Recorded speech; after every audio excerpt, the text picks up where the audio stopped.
God damn it, I hate space. What is it with space? People go into space, they float, they die. It sucks. Space sucks. I hate space. I don't know about you, but I hate space. Anyway,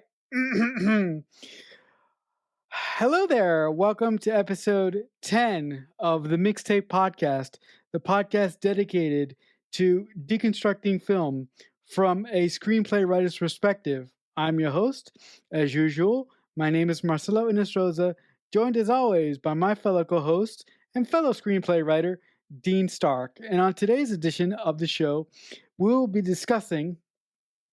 Shit, I forgot the... Damn it, I forgot the... What year did this movie come out? 2018. All right, you know what? I'm gonna leave that in. I'll leave it in here because you like when I fuck up, so I'll leave that in. I love it so much. On that note, we will be discussing the film entitled 2036: Origin Unknown. And guys, unlike the films that we have talked about so far on the pod, this film is very unique in that it is primarily in one location, and it primarily focuses on Katie Sackhoff having a conversation with an artificial intelligence about the meaning of life. So that within itself should mean that this conversation is going to be rather interesting. So enough about that. And as I do every episode, I will kick it to my fellow co-host, Dean. So you don't like space? You have an issue with space? Is that what the opening was? What's the issue with space? Yeah, what's the issue with space? How come every time humans go into space, something goes wrong? Can you explain it to me? I don't know. I don't think that's true. I think when as often in human life, when things go right, nobody notices. But when things go wrong, it's displayed everywhere. So it's like when you're at a job and you do the job perfectly, but the one time you fuck up, it's like noticeable. So I think the only reason people and yourself tend to think that is because that's all we see. But we don't see the missions that actually go right, where nothing goes wrong because nobody cares because it's gone right. And a lot more stuff has gone right than has gone wrong when it comes to space travel. It's just we just see every time it fucks up. You're right. That is probably true. But enough about that. So what say you about this movie? So 2036 Origin Unknown. After a deadly crash, mission controller Mackenzie Wilson assists an artificial intelligence system to uncover a mysterious object under the surface of Mars that could change the future of Earth. It was directed by Hasraf Dulal, which is based off of one of his short films, and it stars Katie Sackhoff. And if you know the name, and you're a sci-fi nerd like we are, she was in Battlestar Galactica, my favorite character. I do forget what her name was in Battlestar Galactica. What was it? What's her name in Battlestar Galactica? Katie Sackhoff. Starbuck, that's right, Starbuck. Yeah, she was my favorite. She's been in a lot of other stuff, but most notably people would know her from that. This movie is interesting because, like Marcelo said, it is literally her in a room with an AI, and it's just talking. The whole movie is just talking, and maybe some people might think that's a bit boring, but it's written really well that it keeps you into the story. So the opening scene, well, before that, the opening credit scene, because there's a credit scene with these beautiful galaxies and planets. It actually looks really, really nice. Coming from someone that doesn't necessarily like opening credit sequences, it felt like it was just really pretty to look at. And so right off the bat, you go, okay, if you didn't know anything about it, you're like, okay, so this is about space, this is about something, this is about universes, this is about something that's kind of beyond us. And then we get to this beautiful shot of Earth, which is probably most likely CG, but it's a beautiful shot of Earth. And then it says on the screen, Earth 2030. So we start hearing mission control do a countdown of a takeoff of what we see is a space shuttle. So we see a rocket, a shuttle jettisoned into space, and we start hearing kind of the artificial intelligence on board talking with the astronauts. We hear the astronauts talking, and they say, you know, travel time to Mars is 80 days.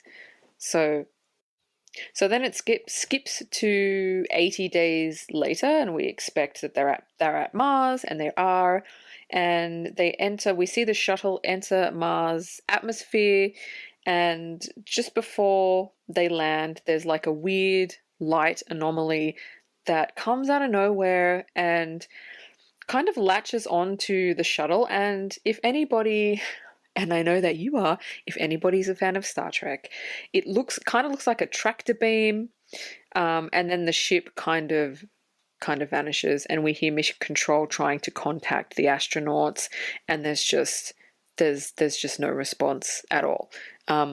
Do you have anything to say about kind of the opening scene? I think it sets the scene and the mood for the kind of the way that the movie is going to be, the tone of the movie. I thought it was quite good. It was quite interesting. You're like, oh, okay. So, do you have any thoughts about the opening scene of the movie? The opening scene does a really good job at giving us the sort of main issue of the film, but the problem is that I felt that the opening of the film was misleading in a way, because you go in thinking that the whole film is going to be about these humans finding out what happened to the space shuttle. When And here's the thing, as the movie goes along and we get introduced to Starbuck or Katie Sackhoff in this film, we find out that the movie is not about that, but about something else. So I really thought that this opening scene was it was good, but it was misleading to me, because I thought the movie was going to be about one thing, and it turned out to be about two or three other things. I agree. I 100% agree. I thought that the first time when I watched this movie, I thought it was going to be about that. It does come back around to that, but you know, yeah, I thought that it was going to be about that, but that kind of sets, I don't know, it kind of seemed like a subplot, like in the grand scheme of the whole overarching story, you kind of didn't need it. I mean, it was good that it was there because it did circle back, but you didn't need it because, yeah, you just kind of didn't need it. Do you feel like they could have taken it out and nothing would have affected the storyline? Absolutely. You could have just had a scene with this cube thing showing up on Earth, somewhere on Earth, and causing a disturbance, because that's what this film is largely about. This cube showing up, and this cube being able to teleport to different places on Earth without any explanation whatsoever. The other thing that I thought was unnecessary and superfluous is, you are told by Katie Sackhoff's sister character in the film that for some reason they're at war on Earth, and there's two fighting factions, and that leads to something later in the film that really doesn't amount to anything, because at the end of the film something happens that negates everything. So that whole thing I thought was useless and not superfluous, because you don't really get an understanding of the politics of how Earth works and what's going on Earth. So that was just ridiculous. So that was wasted real estate to me. There's a lot of plot holes in this movie. there's a lot of things that are not really ironed out, don't make no sense. I mean, it sounds like it's not a bad movie. There's just a lot of things from a screenwriter's perspective that you go, yeah, there's a lot of things that don't circle back. There's a lot of things that are set up. And I think throughout the whole movie, you are still like kind of confused as to what is going on, but we'll get to it. So anyway, after that scene, after the shuttle goes down from this weird tractor beamy light thing, we see words come up on the screen.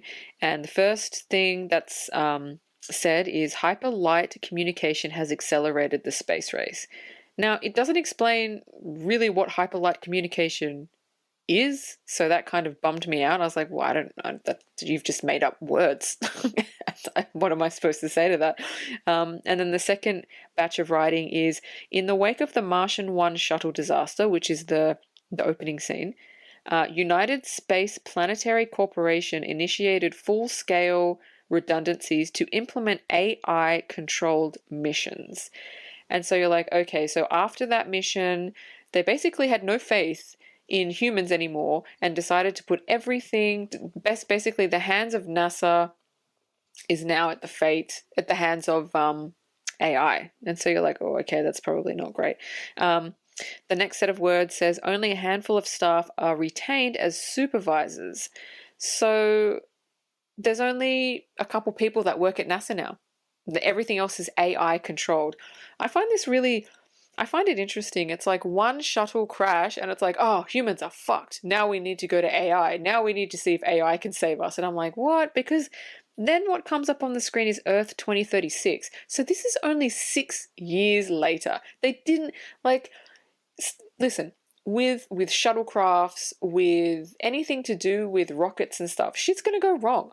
Like, it might be human error, or it might just be shoddy workmanship on the rocket, or it might be a lot of variables that they hadn't thought of, but to completely dismiss the human race and go, well, humans can't do it, let's see what AI does. I mean, that's never a good idea. What say you?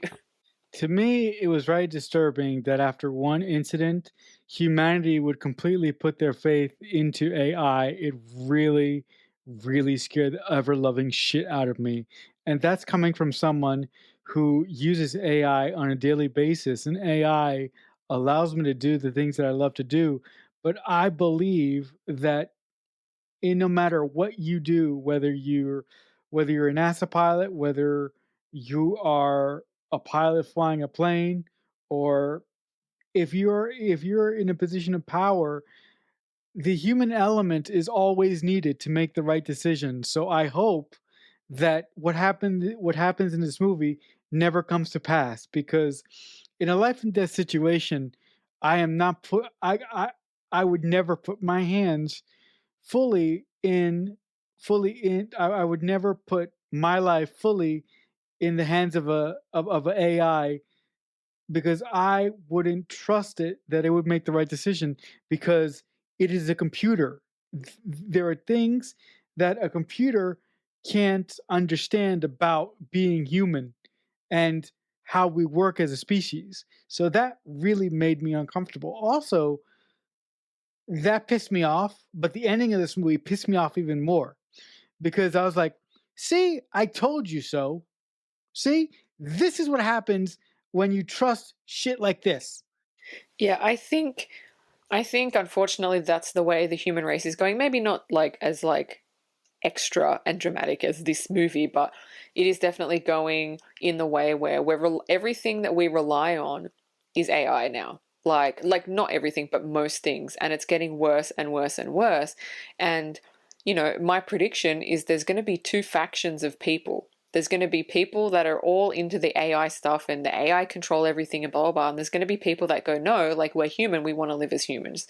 That may not be for another 50 to 100 years, but I think the way that it's going, I mean, yeah, and now all this virtual reality stuff is coming out, and it's like taking us away from being human and living our lives and putting us in the control of computers. And I think a balance, there's a good balance that's needed. And the way we're going, I just think the whole human soul and human race thing, I think it's going to be full on AI. I don't know when it's going to be, but it's going to be full on AI. Anyway, let's continue. So now it says Earth 2036. And we have a shot of Mackenzie, who is Katie Sackhoff, and she's kind of sitting outside a base looking up at the stars, and it says undisclosed location. So we don't know where she is. Is she on Earth? Is she on, did you know was she on Earth? Did you get that? I had a massive problem with geography in this movie, because Yeah, me too. at first I thought she was on the ship that leaves without without proper permission at first. Then I thought she was on a space station hovering up above the Earth. And then what happens towards the end of the film, I'm like, okay, what the fuck is happening here? So, from a geography standpoint, I thought the screenplay writer did an awful job of telling us where Katie Sackhoff was in relation to everybody else in the world, because at the start of the film, she meets up with one other guy, and I'm like, okay, so she's in like a spaceport. And when this ship takes off, I thought that she was on the ship, but then later on, this guy comes back, so I'm like, okay, she was on the ship then. So where is she? Is she on the spaceport, or where the hell is she? So I think that the writer did an awful job with geography in this film because I couldn't tell you where fucking Katie Sackhoff was. But that was kind of the point, because at the end of the movie, it's actually revealed where she was the entire time. So I think he was trying to make it mysterious, but it just made me go, but where is she? But I get it, but I just don't think it was kind of done correctly. So anyway, she enters this base. She goes down in an elevator with a guy named Sterling, and there she's got issues with. I like the dialogue between them because she's got big issues with him, and she basically tells him to fuck off. Like, I don't like you, fuck off, you're a dickhead. And he kind of just takes it.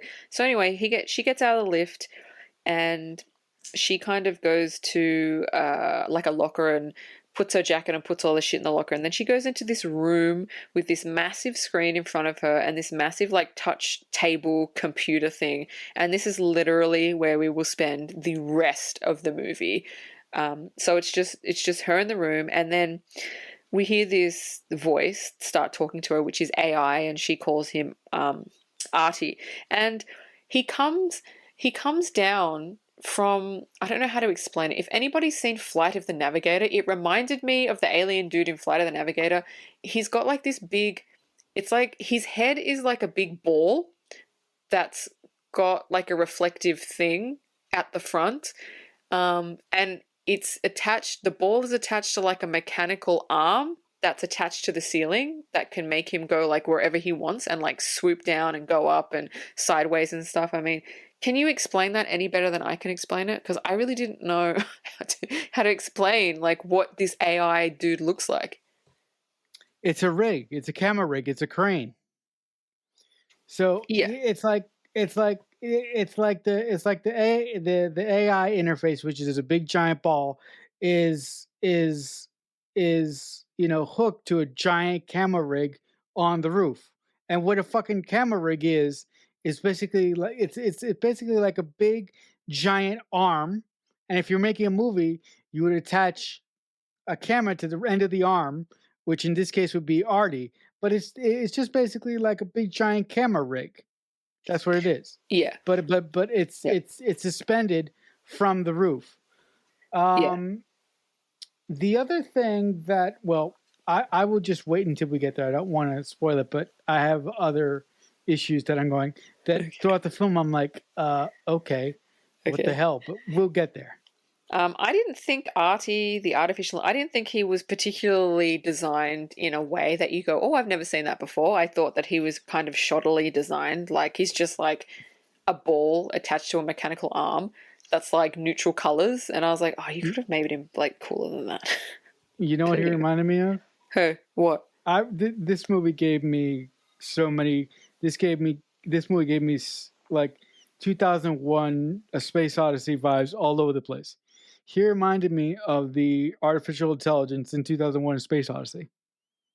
Like, Oh, okay. I haven't seen that movie in ages. And every time I watch it, I fall asleep. Sorry to the fans of the movie, but I fall asleep during that movie. So I don't know what you're talking about. But I will endeavor to Google it after we are done here. So anyway, so basically she's mission control. She and this other guy, Sterling, who we don't really know what the fuck he does. She's the only one that's mission control now for NASA.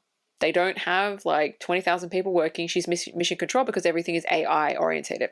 So something comes up on the screen and Artie says, okay, I'm going to launch this mission. And she was like, no, I didn't authorize it. And he goes, yeah, well, like I'm doing it. And so you see right off the bat, he kind of overrides her and she starts stressing out because she's like, no, it's not time to launch the mission. It's not time to launch this. And he's like, yeah, well, it's the right time. And you're kind of going, oh, okay. This is going to be one of those movies where like the AI completely like has like fucking takes over. And then she gets on a phone call with her sister, who is, geographically again, we don't know where her sister is. We don't know really what her sister's job is other than the fact that she's kind of like above Mackenzie in like like job what does her sister do? Do you know what her sister's job is? I would guess that she's in charge of Space Command because she's the individual that doesn't give Artie the information that he needs at one point in the film. So I would guess that she's the one that pushed for artificial intelligence to basically run NASA. So I viewed her as the head of Space Command in the film. Okay, we'll go with that because that actually makes a lot of sense. So anyway, she gets on the phone call with her sister, and you can see the issues that she has because there's this whole conversation where Mackenzie is like, no, humans need to control this. And her sister's like, no, let AI control everything. It's so great. And so there's like an argument. So you can see Mackenzie's point of view because she doesn't like Artie. She doesn't like him. She's sarcastic to him. She doesn't want anything to do with him. Like without him, she could probably do the job just fine. And her sister's like, no, Artie is basically in control. You're just there for basically just like the human element of it. And I was like, oh, okay. But if you were in that situation, would you prefer Artie or no Artie? Would you prefer AI to be assisting you, or would you just be like, no, I can do it myself? If you really believed you could do it yourself, what would you choose? I would prefer if we need to have AI, I tend to want to have it the way that you have it, which is 50-50. I want AI to help me when I need it, but I don't want them to do everything for me. Like I said before, I think that there's a human element that will always be needed in situations like this throughout human history. And if we don't keep that in mind, I'm not saying that this is going to happen one day, but something like this might happen to our important organizations. Like for me, it would be, you know, the military defense in the United States, right? So yeah, I would want a 50-50 kind of deal. Balance in all things. Because there's a really good line of dialogue, and she says, AI are here to help us, not lead us. Which is true, and I think some people, even in our world, get kind of mixed up with that. So anyway, the AI starts saying he's picking up a signal, and it's the origin is unknown. And she is talking to her sister, and her sister goes, but it can't be unknown because Artie knows everything, like has access to everything, knows everything about everything. And she's like, I don't know what to tell you. It says he's saying he doesn't know like what it is. And so they send the AI on a rover to investigate the object, which is on Mars. Which is why I was like, are they? I didn't know if she was on like a station on Mars, or if she was on Earth, or if she's on a space station. Like, yeah, like you said, it's just like that bit is really confusing until you kind of come to the end. I don't think the writer did a good job with that at all. So anyway, there's the rover. The AI is going to investigate this object, and when you see this object, it's massive. It is like this, like compared to the rover, it looked like I got to do it. I'm gonna use another Star Trek. It looks like a Borg cube. That's what I thought it looked like. It looks like it's fucking massive compared. The rover looks like a little Tonka toy compared to this cube that's just like appeared there. And so you're kind of going, what the fuck is that? There's no doors, there's no windows, there's no nothing. And Artie says like this, I can't penetrate it. Like he's trying every single scan, and I can't penetrate it, but I'll take a sample. And so he tries to take a sample, or he does take a sample. Come on. Did you think Borg cube, or did you think Borg cube? No, I definitely thought Borg. I definitely thought Borg cube, but I also thought obelisk from 2001: A Space Odyssey. Yeah. Oh yeah. See that I remember. That I remember. Yeah.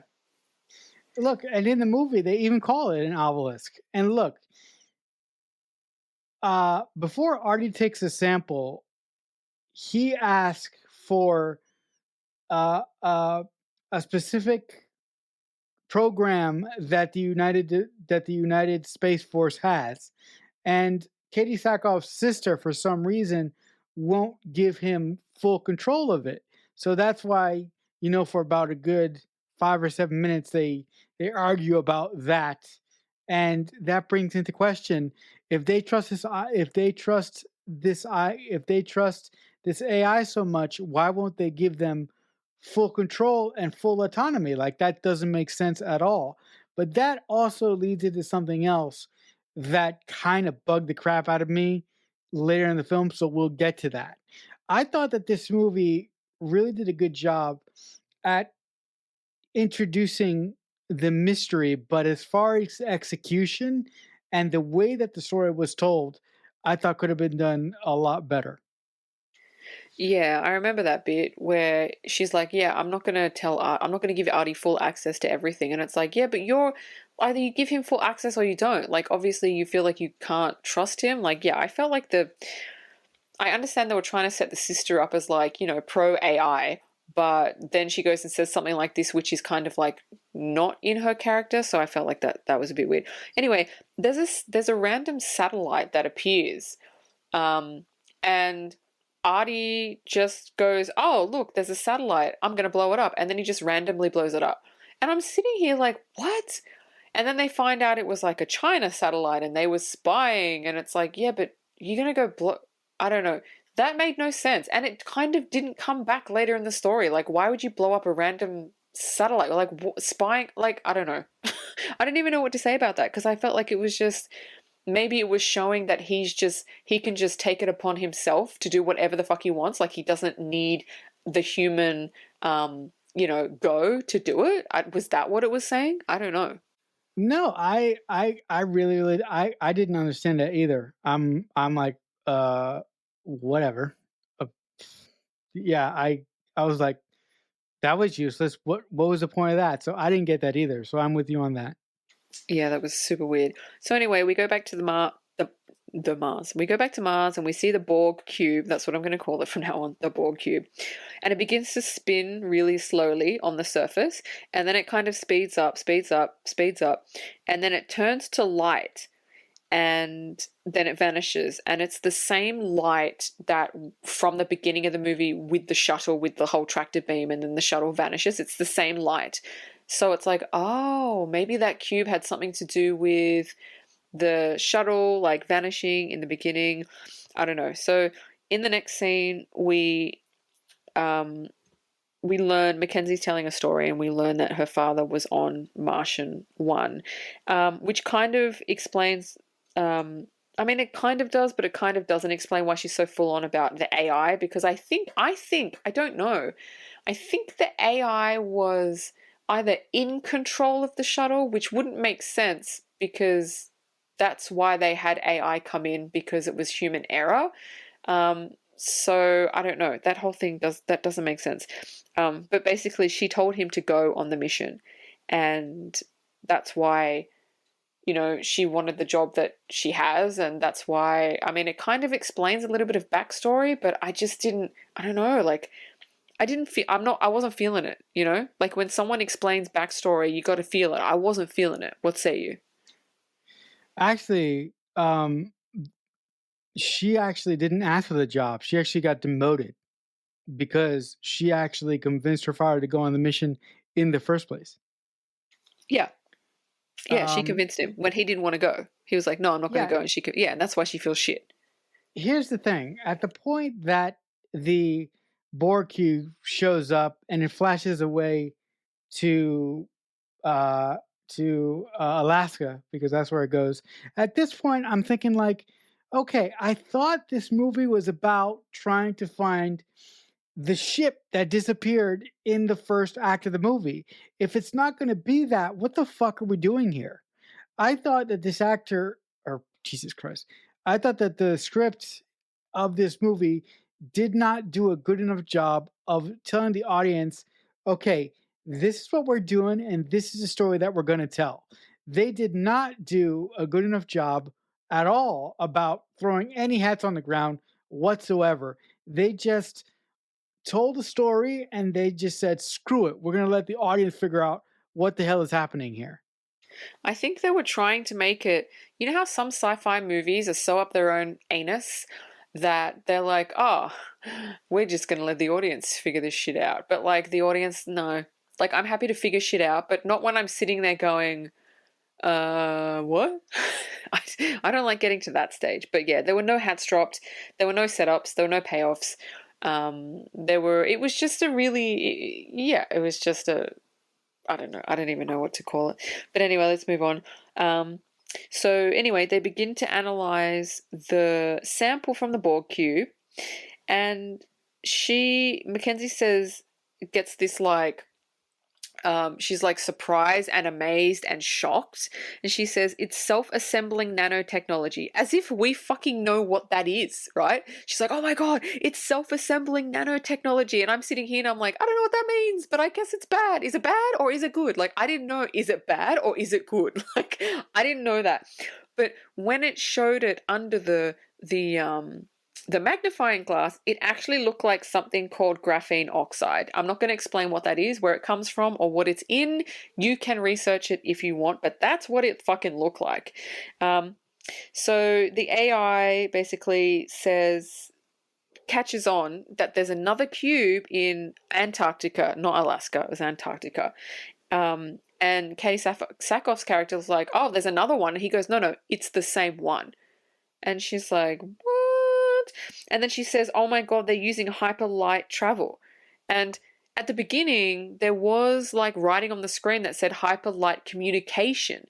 But now she's saying, oh, there's hyperlight travel. We still, as the audience, don't fucking know what hyperlight travel or communication is. I assume it's like light speed, but we don't know. Like, it's not explained.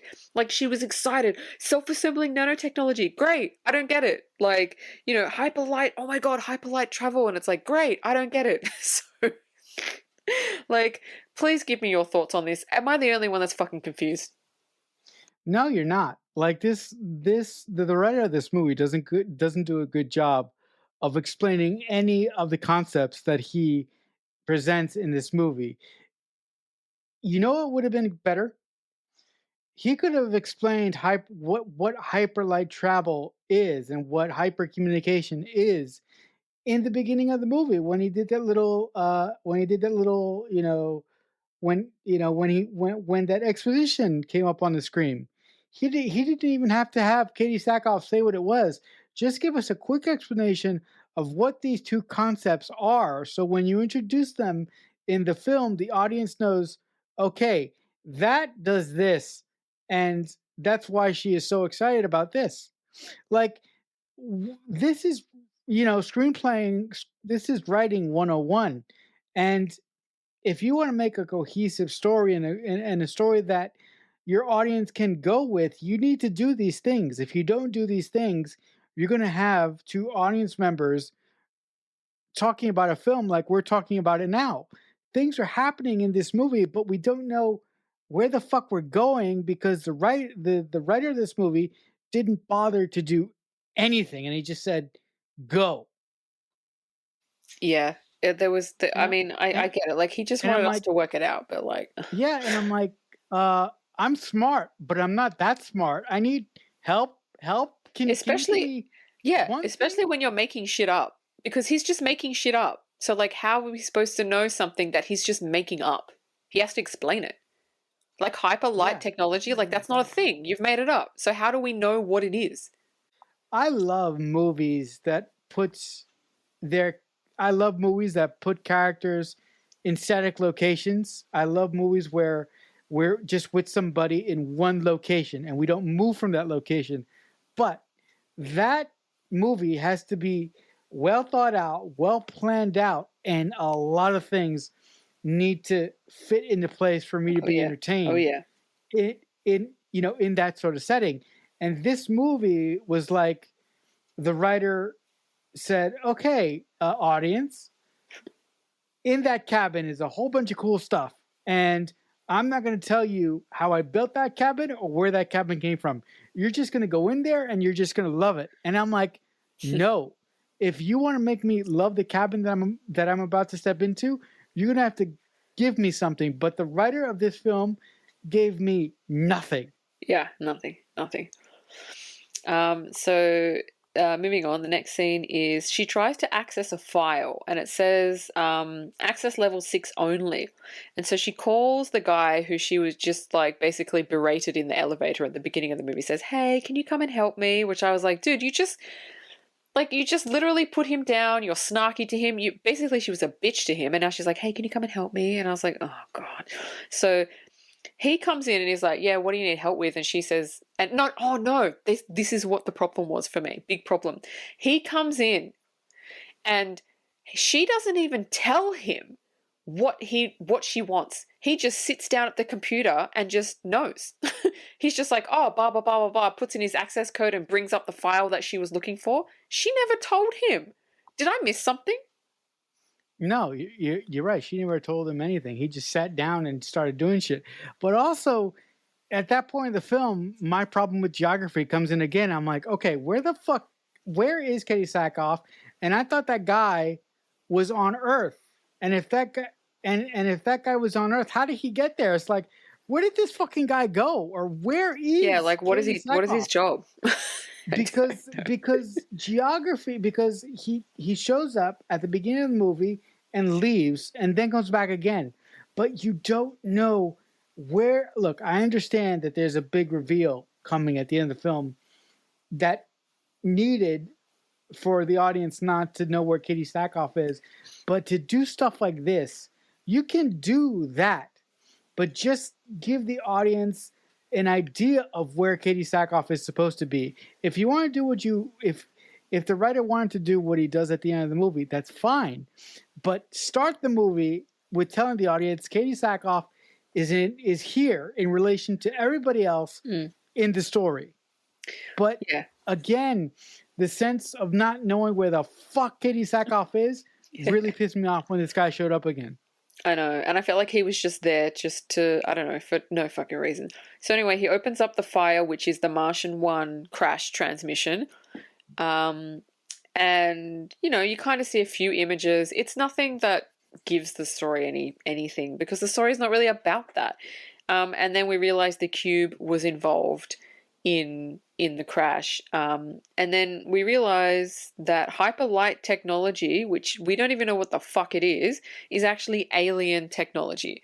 And so I'm like, great. I still don't know what it is, and I don't fucking know what it does, but that's good. So, look, analyzing this movie, I'm realizing it's got a lot of flaws because when I first initially watched it, I was like, oh, this is great.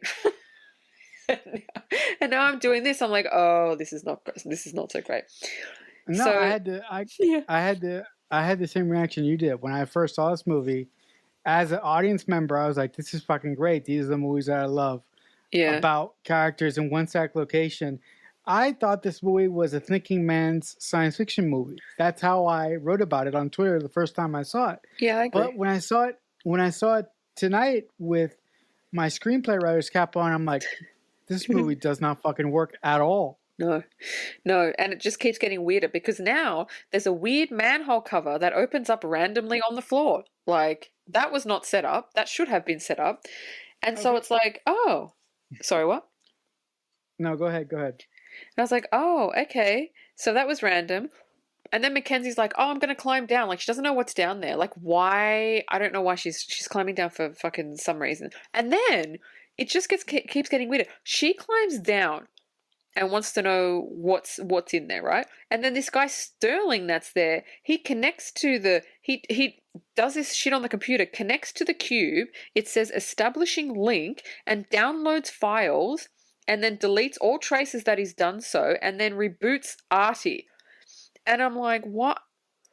And I found that interesting because he would not have known that he would get access to the room. I mean, that the manhole cover, did he do that? And did he know that she was going to go down there for him to do that? And we don't know why he's doing that. Like, we do in like a couple of minutes because he's like, oh no, AI's bad, we need to destroy it. And I'm like, that was not set up in his character, like, at all. He just like starts doing this shit on the computer.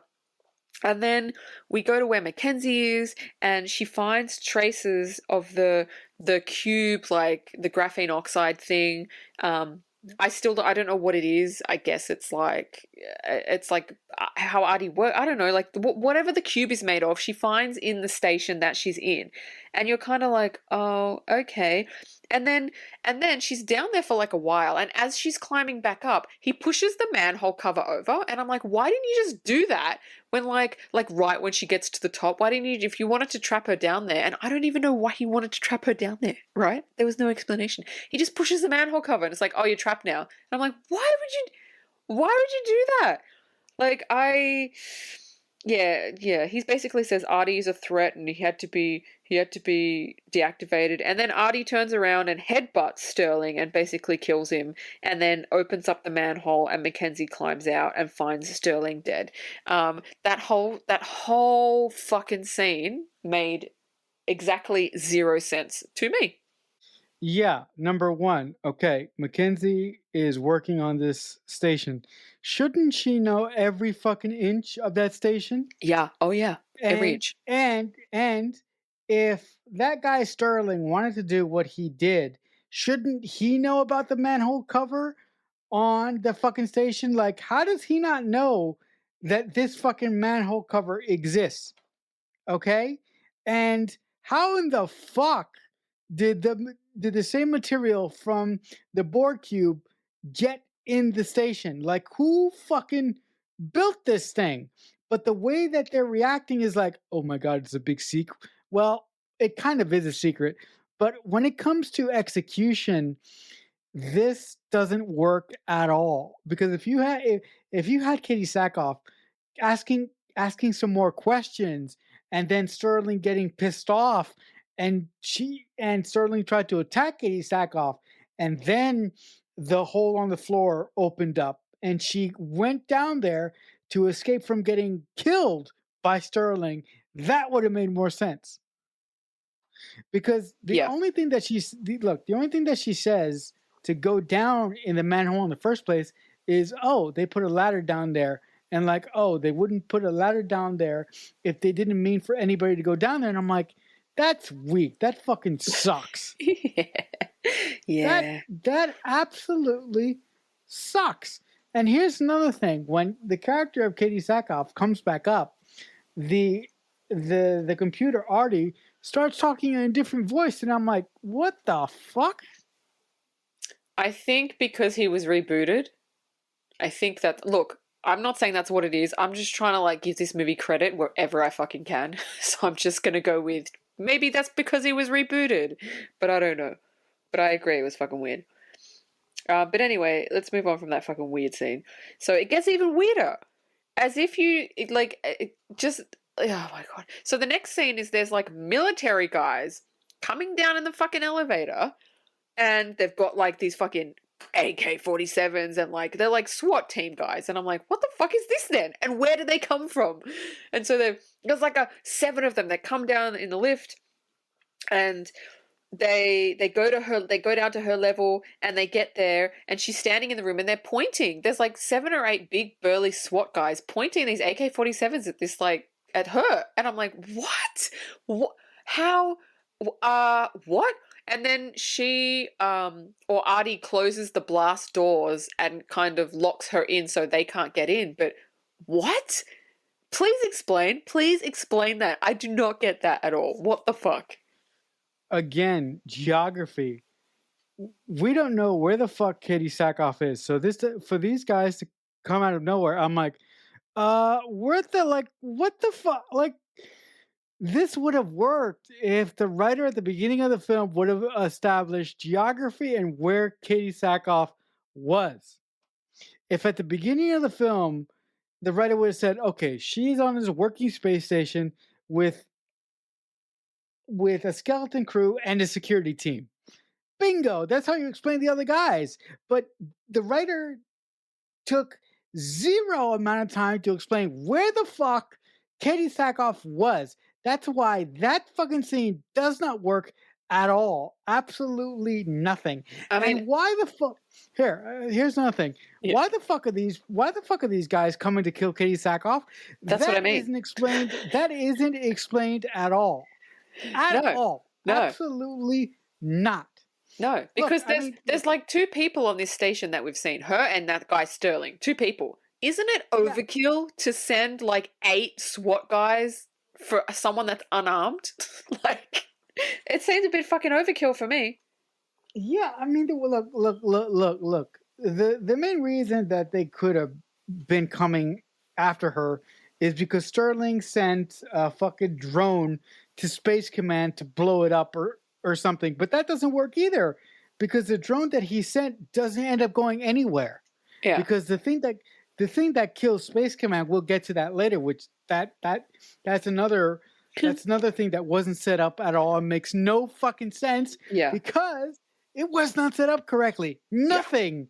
Absolutely nothing in this fucking movie was set up at all. So as an audience member, you're supposed to go, okay? No. As an audience member, I expect more out of my writers. And this guy, look, God bless him for taking his short film and making it into a feature. But this guy did none of the work to earn anything that he said in this movie. Yeah, but like, as you said before, like when we first watched this movie without our screenwriter's hat on, it was fine.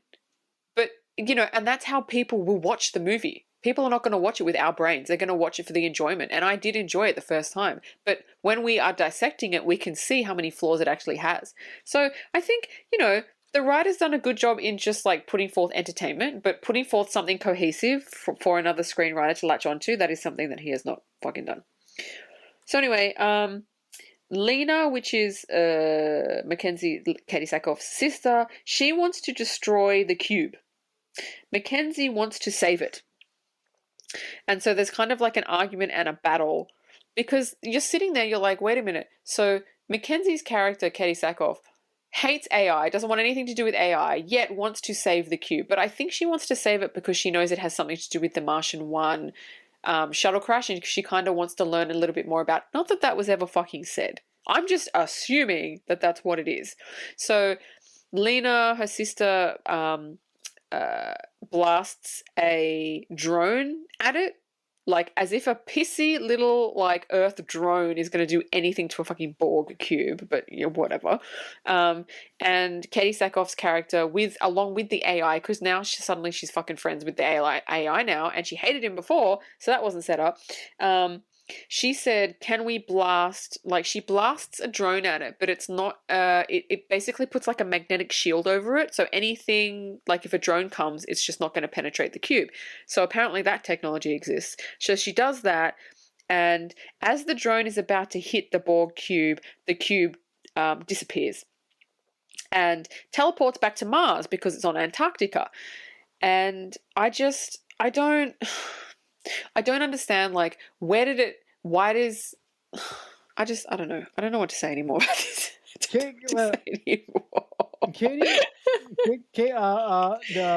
The actress who plays Katie Sackhoff's sister, her actions in that one moment don't make any sense at all.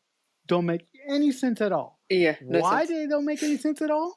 Because we have just discovered that the entire station, or wherever the fuck Katie Sackhoff is built by that by the material that the cube is from. And Katie Sackhoff's sister supports AI technology. So why would she want to kill the one material that makes AI possible for the whole human race? Like, why? Yeah. Why? That's pretty much it. So anyway, ARTI, so this is when the whole, like, ARTI starts, like, explaining everything, which is, like, the AI. He says, mankind was on the brink of destruction. Nothing he could do would stop it. So he expedited the process. So his solution was to eradicate the human race. And so you're like, what? And so we see him launching all these missiles directed to every single corner of the earth. And there's footage of her sister getting basically like dying, getting blown up. And the earth is just getting blown up from like all these different angles. And Katie Sackhoff's looking at it like, what the fuck? Like, is this real? And you're sort of sitting there, you're like, is this real? Is this a simulation? Like, you kind of, because it comes out of fucking nowhere. Like, Artie just comes out and is like, mankind bad, gonna destroy. And I'm like, oh, was that set up at all? Also, I just want to mention two things. Number one, there are robots on Mars. I'm like going, uh, okay. And number two, something that I just want to point out. Throughout the course of the film, Katie Sackhoff has these flashes. And these flashes, these flashes are not explained at all, and they correspond to the cube. I'm like, what the fuck is that? But go onwards. Yeah, so then that happened, and so the Earth is like totally destroyed. It's like a burning ball of like explosions. So now Mackenzie is the last human left, but we don't know where she is. So clearly she's not on Earth because otherwise she'd be dead. So she must be, I don't know, like on Mars, but we don't fucking know where she is. So Artie shows her. So she goes.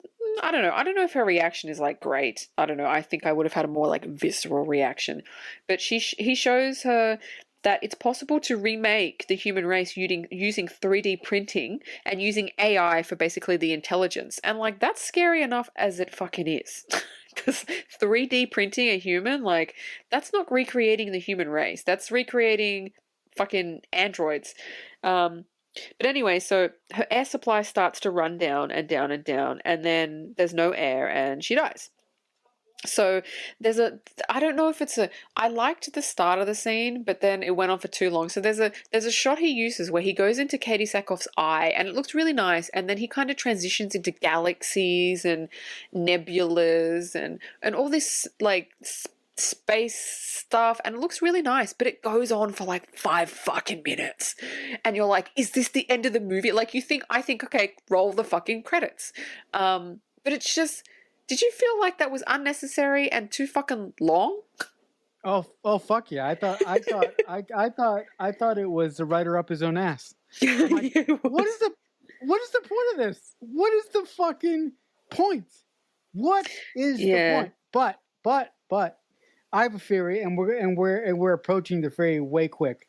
So just onward you go. All right. So. Then after that really, really weird sequence, Mackenzie opens her eyes and you're like, oh, she's not dead. And then we see a recorded video message of her on the screen. And you have to explain this to me because I'm confused.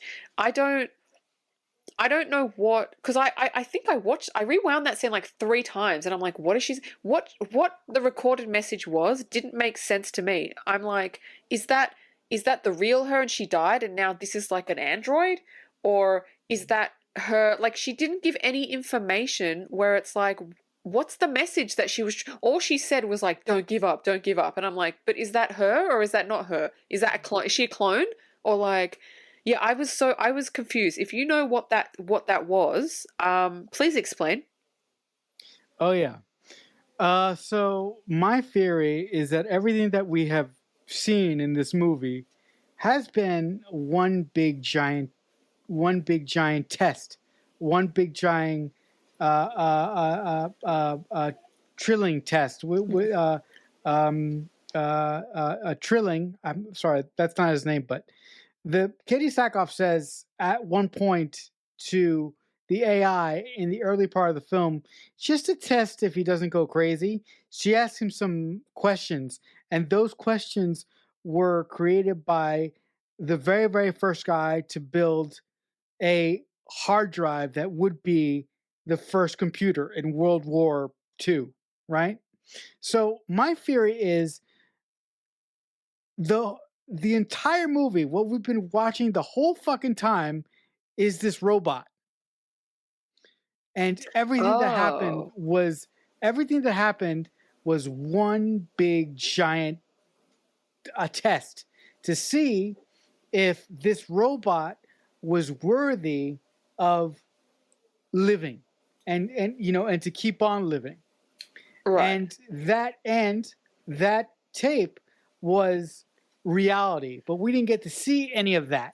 And the main reason why I think it was a robot is because of the flashes that Katie Sackhoff has throughout the course of the film that aren't explained at all. Why would she have those flashes if she wasn't an android to begin with? Yeah. I thought, my theory, because that's the thing. Why are we having theories? They should why don't they just fucking tell us? Like, I don't want to have theories. So my theory was because he'd just, like, literally in the scene before, he'd said, oh, we can bring back the human race by doing 3D printing. So I thought she was a 3D printed model of her former self. That's what I thought it was, which is, like, similar, if not the same, to what you said. But anyway, then Artie asks her, what year is it? She said 2036. And he says, where are you? And she says, mission control. Those are the questions. Yeah. Mission control. Yeah. Those are the trilling questions that the real Katie Sackhoff, which was the girl on the message, asked Artie to ask the robot version of her. Yeah, but what do those questions and answers bring? What do they? I don't get what the point is. That proves to Artie that the robot is not crazy. That the robot's thinking process is where it should be. Right. So after that, she gets up and she leaves wherever the fuck she is, and she opens the door, and we see her on Mars, and she actually walks out of the cube. So she's been in the cube the entire time, which is why geographically we didn't know where she was. So that's where she's been the entire time, which I thought was maybe a good part of the movie. Like, I thought it was quite good. I was like, oh, she's been in the cube the whole time. But I don't think the writer/director really set it up to be, like, it was a wow moment, but it wasn't a wow moment. Do you know what I mean? Like, it wasn't set up. I was just so sick of it by this point. I'm like, oh, great, she's in the fucking cube. I don't care. I'm still trying to find out what hyperlight technology is. I don't give a shit about this cube. But anyway, so we're nearly to the end, folks. We're nearly to the end of the movie. This is pretty much the end. But yeah, sorry. What were you going to say? You know what? Fuck it. Forget it. Go to the end already. All right. So she's in, I can't even read my fucking writing. Look, that's how fucked I was. By the end of the movie, I was like scribbling stuff. I was like, oh my God, I can't even read this. Okay, she's walking in, what did I write? You can keep this in because this is probably going to be the best part of the whole thing. Oh, that's right. Sorry. She's walking in black. There's like blackness around her, and then Artie's code is like displayed all around her, like as images, and it's like, oh, okay, cool. And then he says, she sits down in a random chair that's there, and he says, you were born in the mind-based reality, a simulation so real, only highly advanced beings could have created it. And I'm like, oh, that sounds like it could be something, but it's not, because this movie makes no sense. So I guess the whole thing with this was a simulation. Like, I get it. And I'm like, oh, okay, that's cool. It would have been better if it was written better. But I was like, okay, only highly advanced beings. Okay. The cube's purpose is hyperlight teleportation, which, again, who fucking knows what that is? Okay, so it teleports. That's fine. But we know it fucking teleports because it teleported from Mars to fucking Antarctica and back again. We get it. That's not a big, like, oh my God moment. But it can also teleport between galaxies, which is cool. I mean, I guess, look, if you can teleport between Mars and Antarctica, like Earth, I'm pretty sure you'd be able to teleport pretty much anywhere in the fucking universe. So anyway, Artie says he's detected a signal from them, like the people that created the cube, with coordinates. So the cube begins to spin, and we see Mackenzie, basically, as the cube is teleporting, as it's traveling through the galaxies are kind of, look, it's good CGI. The galaxies are surrounding her, and she sees all this, like, all the planets go like whooshing past her and everything, and she's smiling, and she's like, oh my God, this is so cool. And it does look cool. And then a door opens, a weird door opens to white light. We don't see what's on the other side. She stands up, she enters, we pull back and see multiple cubes where that cube is. So it's like, it looks like multiple fucking Borg cubes, like the Borg is going to come and fucking get Star Trek, I don't know. So anyway, I was like, oh cool, Star Trek. So anyway, Artie says that I picked you because I sensed in you that you had a thirst for knowledge and a passion for discovery. So he handpicked her. I mean, listen, out of the 8 billion people on the planet, he picked her. I mean, I felt like she didn't really have what he said because there was no character development. Because, does she have a passion for discovery? Never brought up. Does she have a thirst for knowledge? Never brought up. So, like, all right, Artie, I'll just go along with what you're fucking saying. So, anyway, he says right at the end, he says he wants to rebuild the human race by expanding the human consciousness unhindered by the primitive science of man. And then it ends. End of movie. That entire sequence was like that entire sequence was the writer and the director of this film with a big giant stick up their ass, going, "Oh, look how fucking smart I am." I hated that because just shut the fuck up already and end. I liked it, but it wasn't set up. It was like the whole movie was like, oh, this, and then the last 5 minutes was that. And I'm like, no, that doesn't work.